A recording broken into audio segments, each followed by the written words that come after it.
नमस्कार बंधु, मैं नंदिनी प्रिय संस्कृतम में आप सभी साथियों का एक बार फिर से स्वागत करती हूँ। तो चलिए आज हम यूजीसी नेट 2022 की जो अक्टूबर में हुई थी परीक्षा, उसका प्रश्न पत्र हल करने आए हैं। तो चलिए हम देखते हैं। इससे पहले हमने मतलब 2022 के बाद जितनी भी परीक्षाएं हुई हैं, 2023 में 3 परीक्षाएं हुई हैं, मार्च, जून और दिसंबर में।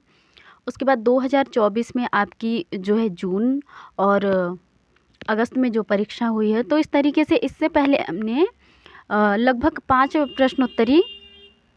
प्रश्नों को बहुत अच्छे से सॉल्व करवा दिया है। और उसके अलावा भी हमने वैदिक साहित्य और दर्शन साहित्य से संबंधित बहुत ही महत्वपूर्ण प्रश्नों को देखा है, वो भी व्याख्या सहित। तो आप जाएं चैनल पर देखें। इस परीक्षा के लिए तो आपको उतना पर्याप्त है, उतना देखना चाहिए आपको, बहुत ही पर्याप्त है और बहुत लाभ भी होगा, क्योंकि बस प्रश्न का उत्तर बता के नहीं हटा गया है, बल्कि चारों विकल्पों की उचित व्याख्या भी करी गई है। तो चलिए प्रश्न को देखते हैं हम। पहला प्रश्न है, शिति च सूत्रेण का संज्ञा विधीयते। शिति च सूत्र है, उसकी कौन सी संज्ञा होती है, ऐसा पूछा गया है इस प्रश्न में। और हाँ, यदि आप चैनल पर नए हैं तो चैनल को सब्सक्राइब कर ले, वीडियो को लाइक कर ले और कमेंट भी कर दे, ताकि आने वाले जो वीडियोस है वो आपको मिलते रहें। इस परीक्षा के बाद हम टीजीटी, पीजीटी और सीटेट के लिए भी संस्कृत की कक्षाएं क्या प्रश्न पत्र सॉल्व करवाएंगे। जैसे हम नेट का करवा रहे हैं उसी तरीके से उन परीक्षाओं का भी करवाएंगे। अभी नेट का है तो थोड़ा देख लेते हैं, और वैसे भी नेट के लिए भी काफ़ी मतलब जितनी अभी आवश्यकता है उतनी सामग्री है, यहाँ पर आप लोग जाकर देख सकते हैं। तो चलिए देखते हैं, क्षितिज सूत्र जो है हमारा वो कौन सी संज्ञा करता है। तो पहला विकल्प है सर्वनाम संज्ञा, दूसरा है प्रगृह संज्ञा, तीसरा है भ संज्ञा और चौथा है पद संज्ञा। तो चलिए सबसे पहले हम देखते हैं कि सर्वनाम संज्ञक सूत्र कौन कौन से हैं। तो सर्वनाम संज्ञक सूत्र जो है वो एक है, और वो कौन सा है, सर्वादिनी सर्वनामानी। अच्छा हाँ, सर्वनाम संज्ञा और सर्वनाम स्थान संज्ञा दोनों ही हमारे पाठ्यक्रम में संज्ञा सूत्र मतलब संज्ञा देखने के लिए लगा हुआ है। तो जो सर्वनाम संज्ञा है उसमें एक सूत्र है, सर्वादिनी सर्वनामानी, और सर्वनाम स्थान संज्ञा जो है उसमें 2 सूत्र हैं, ये ध्यान रखना है। इसके बाद हम प्रगृह संज्ञा के विषय में देखें। हमारा जो प्रगृह संज्ञा है इससे संबंधित 8 सूत्र हैं। कौन कौन से हैं देख लेते हैं।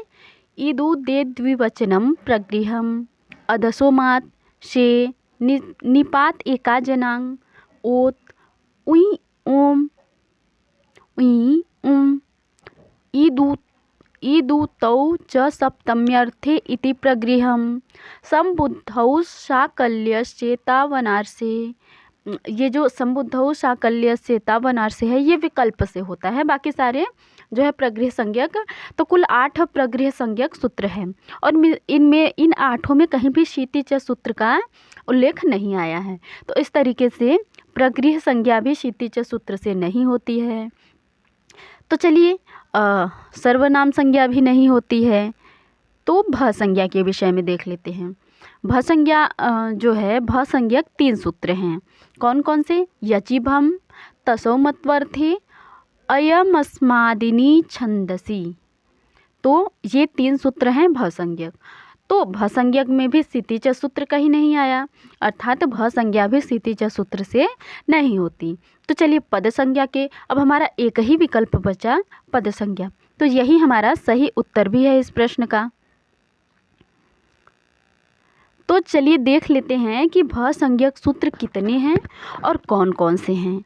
तो आपको हम बता दें कि भ संज्ञक जो सूत्र हैं वो 4 हैं। कौन कौन से हैं 4? तो पहले तो आपका क्षितिज हो गया, जो स इत संज्ञक प्रत्यय परे रहते पूर्व की पद संज्ञा होती है।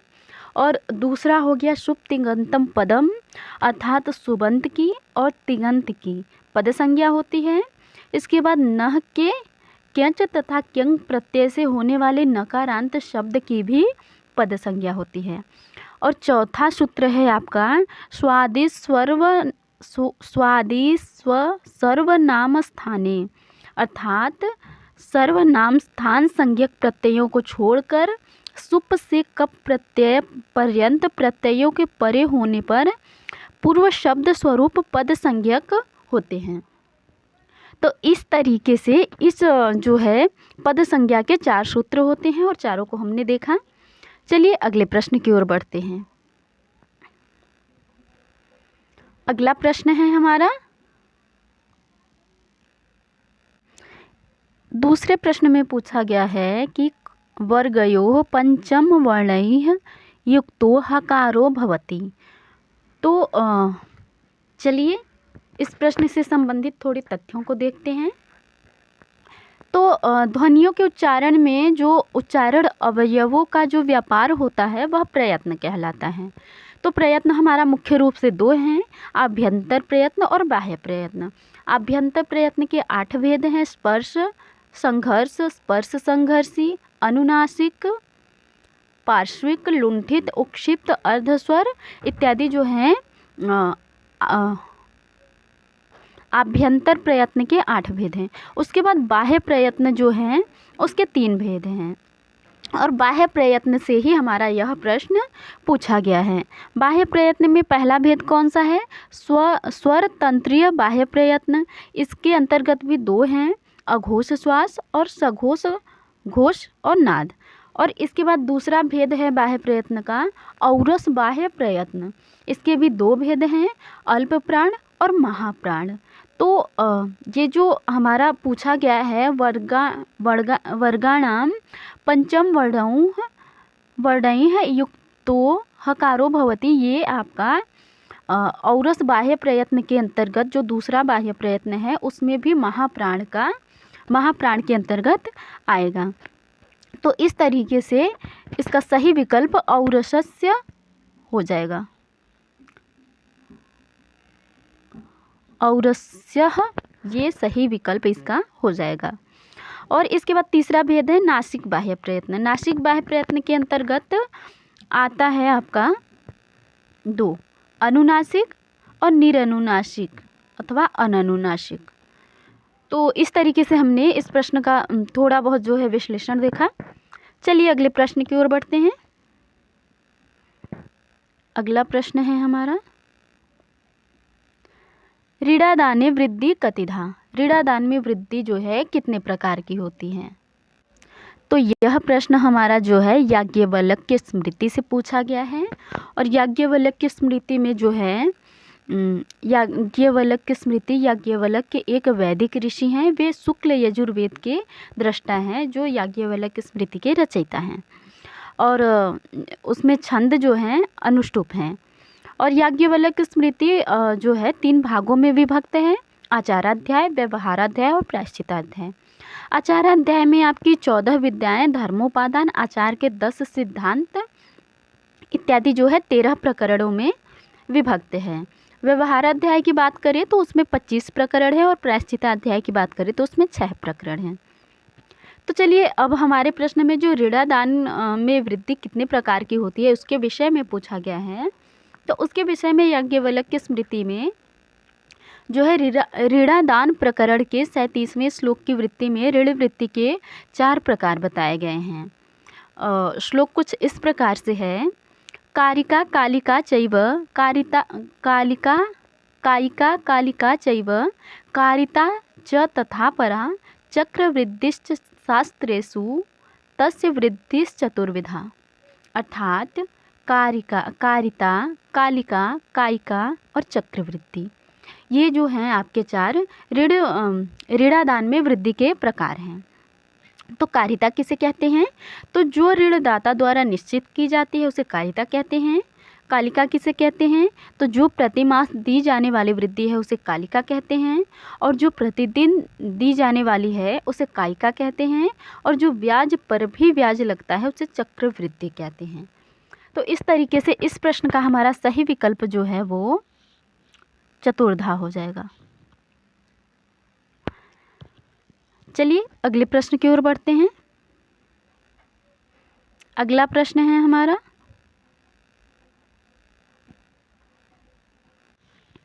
चौथे प्रश्न में पूछा गया है कि महाभारते भारत भावदीपः इति टीका केन विरचिता।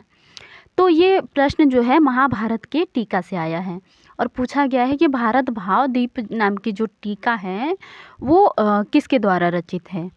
नीलकंठ के द्वारा, देवबोध के द्वारा, विमल बोध के द्वारा अथवा नारायण भट्ट के द्वारा। तो चलिए देखते हैं कि महाभारत के टीका और टीकाकारों को देखते हैं और हम देखते हैं कि भारत भावदीप टीका जो है वो किसकी है इन चारों में से। तो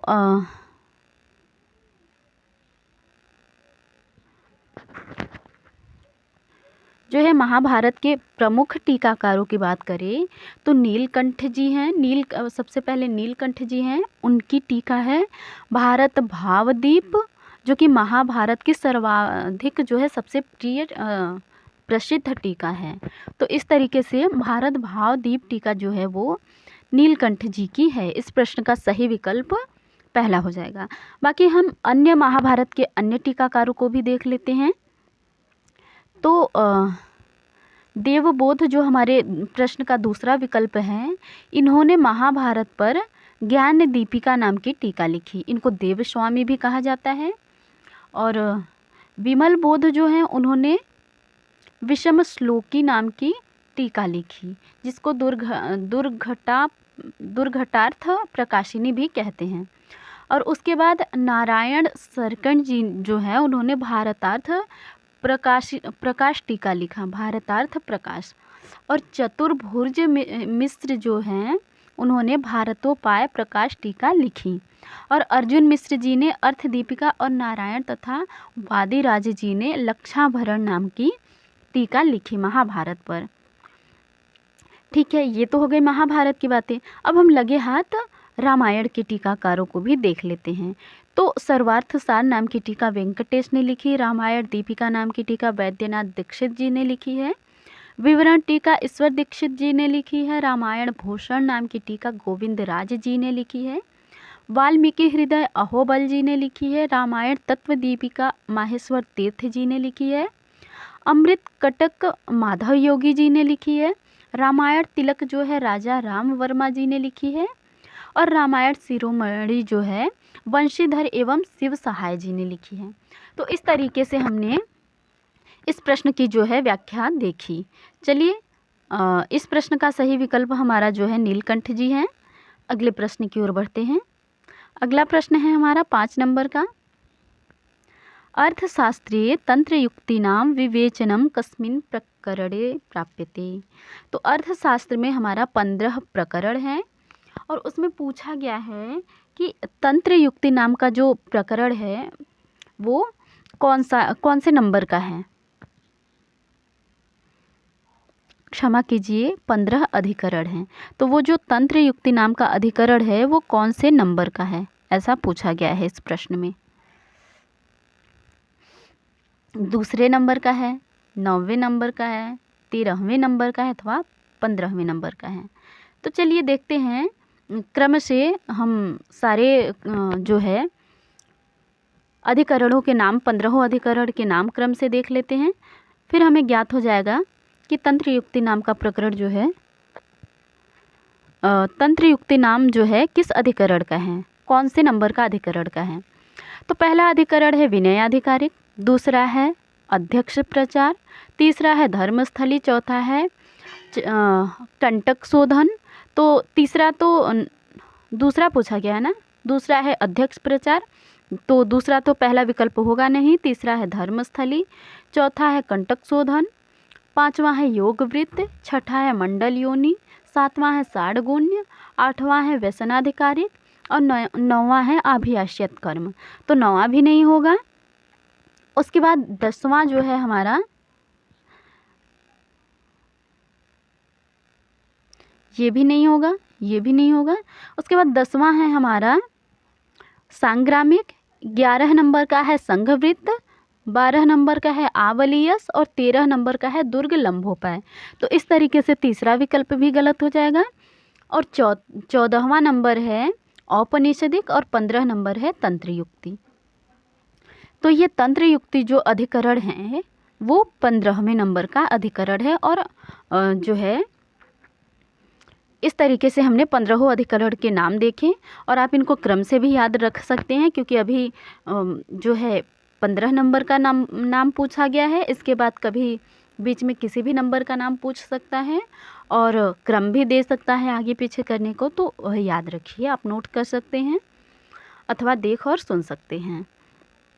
अर्थशास्त्र में कुल 15 अधिकरण है, 180 प्रकरण है और 150 जो है अध्याय हैं। तो चलिए अगले प्रश्न की ओर बढ़ते हैं। अगला प्रश्न है हमारा 6ठा। महाभारतस्य कस्मिन् पर्वणि रामोपाख्यानं वर्तते। महाभारत के किस पर्व में रामोपाख्यान जो है वर्णित है। तो चलिए देखते हैं महाभारत से संबंधित कुछ तथ्यों को और जो है संबंधित पर्व को भी, कि कौन सा पर्व इस प्रश्न का सही उत्तर होगा आपका। तो महाभारत जो है, महाभारत में वन पर्व में रामोपाख्यान प्राप्त होता है। यह अति विस्तृत उपाख्यान महाभारत के वन पर्व में 2 बार आया है। रामोपाख्यान जो है वन पर्व में पाया जाता है। तो हमारा सही विकल्प तो हमको मिल गया यहाँ पर कि रामोपाख्यान महाभारत के वन पर्व में है। बाकी हम देख लेते हैं कि विभिन्न जो है मुख्य पर्वों में मुख्य क्या क्या घटनाएं आई हुई हैं। तो महाभारत के आदि पर्व में जो है आपका शकुंतलोपाख्यान, ययाति उपाख्यान, कच देवयानी उपाख्यान और कद्रु विनतोपाख्यान। उसके बाद सभा पर्व में देखें तो शिशुपालोपाख्यान और वन पर्व में देखें तो सबसे प्रसिद्ध जो है वन पर्व में ही उपाख्यान मिलते हैं। नलोपाख्यान, रामोपाख्यान, शिव्योपाख्यान, मत्स्योपाख्यान, सवित्र्योपाख्यान, किरातार्जुनीयम और नलचंपू इत्यादि के उपजीव्य भी वन पर्व में मिलते हैं। और उद्योग पर्व की बात करें तो उसमें अम्बोपाख्यान मिलते हैं और शल्य पर्व की बात करें तो उसमें उरुभंग इत्यादि का वर्णन मिलता है। इस तरीके से हमने मुख्य जो है उपाख्यान किस किस पर्व में है ऐसा हमने देखा। जो है कि महाभारत में कुल 18 पर्व हैं। कौन कौन से? आदि पर्व, सभा पर्व, वन पर्व, विराट पर्व, उद्योग पर्व, भीष्म पर्व, द्रोण पर्व, कर्ण पर्व, शल्य पर्व, सौप्तिक पर्व, स्त्री पर्व, शांति पर्व, अनुशासन पर्व, अश्वमेध पर्व, आश्रमवासी पर्व, मौसल पर्व, महाप्रस्थानिक पर्व, स्वर्गारोहण पर्व। तो इस तरीके से हमने इस प्रश्न का विश्लेषण देखा और 6 नंबर प्रश्न का सही उत्तर आपका जो है वन पर्व है। तो चलिए अगले प्रश्न की ओर बढ़ते हैं। 7वां, थोड़ा छोटा करते हैं। इस प्रश्न में पूछा गया है कि चत्वारि हस्तशतानि 20 उत्तरण्यायतेन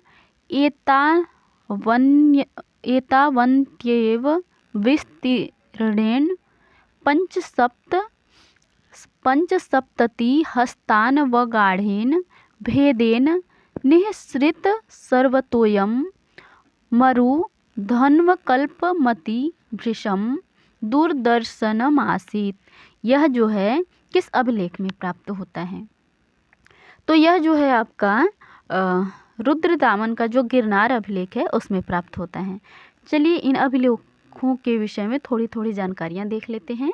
तो रुद्रदामन जो गिरनार अभिलेख है रुद्रदामन का, जूनागढ़ का, इसमें जो है भाषा संस्कृत है, लिपि ब्राह्मी है। काल जो है रुद्रदामन के राजत्व काल के अंतर्गत जो है आता है। इसके बाद विषय की बात करें तो रुद्रदामन के प्रांतीय शासक सुविशाख द्वारा सुदर्शन बांध का पुनर्निर्माण, बांध का पूर्व इतिहास एवं रुद्रदामन की राजनैतिक उपलब्धियों का विवरण है। इसके बाद समुद्रगुप्त प्रयाग स्तंभ लेख के विषय में देखिए। सबसे पहले यशोधर्मण अभिलेख के विषय में देखें तो यशोधर्मण मंद स्वर का अभिलेख है। इसके रचनाकार वत्स भट्टी हैं, भाषा संस्कृत है, लिपि ब्राह्मी है और विषय सूर्य मंदिर का जीर्णोद्धार है। उसके बाद समुद्रगुप्त के अभिलेख की बात करें तो इसका स्थान इलाहाबाद उत्तर प्रदेश है और यह मूलतः कौशाम्बी में था, जहाँ से इलाहाबाद किले में लाया गया। भाषा संस्कृत, लिपि ब्राह्मी और विषय जो है समुद्रगुप्त का जीवन चरित्र एवं उपलब्धियों का वर्णन है। इसके बाद खारवेल जो है हाथी गुम्फा अभिलेख खारवेल का, तो इसके विषय में देखें तो स्थान जो है हाथी गुम्फा भुवनेश्वर के निकट उदयगिरी पहाड़ी जिला जो है पूरी उड़ीसा में प्राप्त होता है। लिपि ब्राह्मी है और विषय जो है चेदीवंशी राजा कलिंगाधिपति खारवेल के जीवन की घटनाओं का क्रमिक विवरण एवं उसकी राजनैतिक उपलब्धियों तथा लोक मंगल के कार्यों का उल्लेख है। तो इस तरीके से इस प्रश्न का सही विकल्प रुद्र दामन का गिरनार अभिलेख जो है कि पहला विकल्प इस प्रश्न का सही उत्तर हो जाएगा। चलिए अगले प्रश्न की ओर बढ़ते हैं। 8 नंबर। तो इस प्रश्न में पूछा गया है 8 नंबर प्रश्न में आधुनिक युगे ब्राह्मी लिपिम सर्वप्रथम पठितुम समर्थः अभवत्। ब्राह्मी लिपि को सबसे पहले पढ़ने का जो है सामर्थ्य किसने किया, मतलब किसने पढ़ा। तो इस प्रश्न का सही विकल्प हमारा जेम्स प्रिंसेप हो जाएंगे। चलिए देखते हैं इस विषय में। ब्राह्मी लिपि को सर्वप्रथम जेम्स प्रिंसेप ने पढ़ा था। James Prinsep east India company में एक अधिकारी के पद पर नियुक्त थे।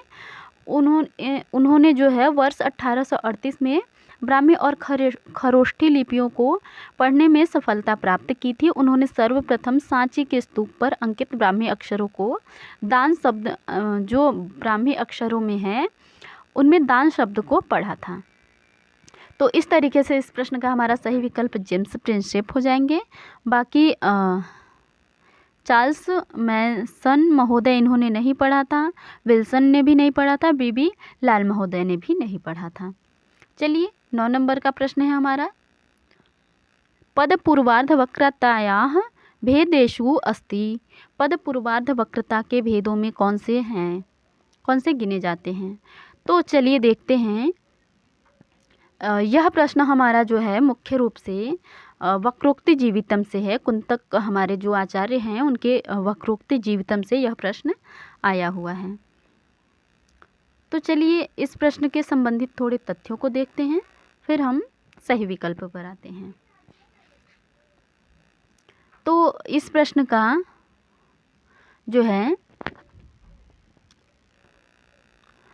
वक्रोक्ति संप्रदाय के प्रवर्तक आचार्य कुंतक हैं। आचार्य कुंतक का अलंकार शास्त्रीय ग्रंथ जो है वक्रोक्ति जीवितम है, जिसमें 4 उन्मेष है। प्रथम उन्मेष के प्रारंभ में आचार्य कुंतक ने शिव और वाग्देवी की स्तुति की है।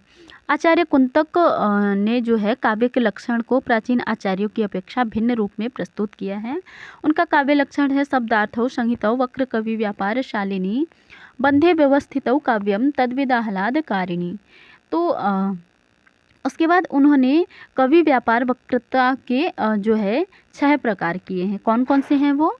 वर्ण विन्यास वक्रता, पद पूर्वार्ध वक्रता, प्रत्ययाश्रित वक्रता, वाक्य वक्रता, प्रकरण वक्रता और प्रबंध वक्रता। और हमसे पूछा गया है पद पूर्वार्ध वक्रता के विषय में। तो सबसे पहले हम वर्ण विन्यास वक्रता को देखते हैं, तत्पश्चात पद पूर्वार्ध वक्रता के भेद को भी देखेंगे। तो वर्ण विन्यास वक्रता के हमें कोई भेद नहीं प्राप्त होते हैं। हमसे पद पूर्वार्ध के विषय में पूछा गया है, तो हम पद पूर्वार्ध वक्रता के भेद को देखते हैं। कितने हैं पद पूर्वार्ध वक्रता के भेद? तो कुल जो है आपके 8 भेद हैं पद पूर्वार्ध वक्रता के। तो कौन कौन से हैं? रूढ़ि वैचित्र्य, रूढ़ि